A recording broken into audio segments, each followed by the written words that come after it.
মুতমানির ব্যাটারা সব এক জায়গায় জড়ো হয়ে যাও। এক কন্ডম ফাটা বাচ্চা আমার পায়খানায় হেগে দিয়ে গেছে। আমি ওর পোঁদে বম মারতে চাই। কে পাতলা হেগেছিস আমার পায়খানায়? তুই যদি নিজে থেকে বেরিয়ে আসিস তাহলে আমি আমার সন্তানের সৎ বাবা হওয়ার জন্য আমি আমার বউকে তোর বাড়িতে রেখে আসবো।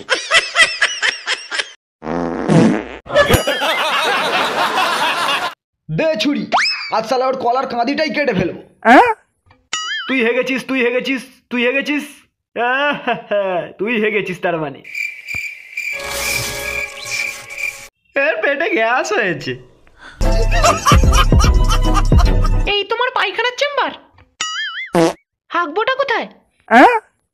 একবারও মনে হয়নি পলিথিনের ভেতরে কখনো পায়খানা করা যায় না? কেন এসছো এখানে হাগ দে? এখানে ছুঁচোনোর জন্য জল পাওয়া যায় বলে। সারা রাত হ্যান্ডেল মেরে সকালে হাগতে যাও তুমি, বিড়ি খাও কখন? এরপর বীজ দিয়ে সর্দি বেরোনো বন্ধ হয়ে গেলে কে দেখবে তোমাকে? তুই হেগেছিস, তুই হেগেছিস, তুই হেগেছিস। ও বাবা, এ তো মাথাতেই গুয়ে ভর্তি। মুত মারানির ব্যাটারা সব যে যার নিজের বিচি মাথায় তুলে নাও একবার।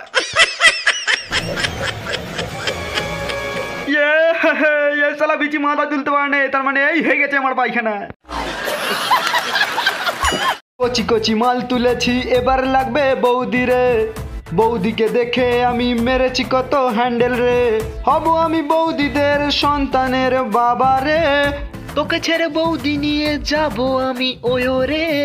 তুই আমার পোঁদে একটু সাবান দে, ভালো করে ঘষে ঘষে সাবান দে। আমি এখান থেকে চলে যাচ্ছি। কোথাও বাল ছিঁড়তে যাবে না তুমি। আরে যাও যাও, তুমি তোমার ওই নদীর পাড়ে হাগকে যাও। আমার দেওয়া পলিথিনে হাগলে তো তোমার মান সম্মানে গুলে গে যাবে।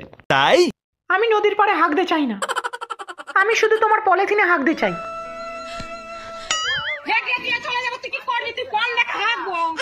তুমি জানো 2 দিন তুমি আমার বাড়িতে পলিথিন দিতে আসনি বলে একটু হাগা হয়নি আমার।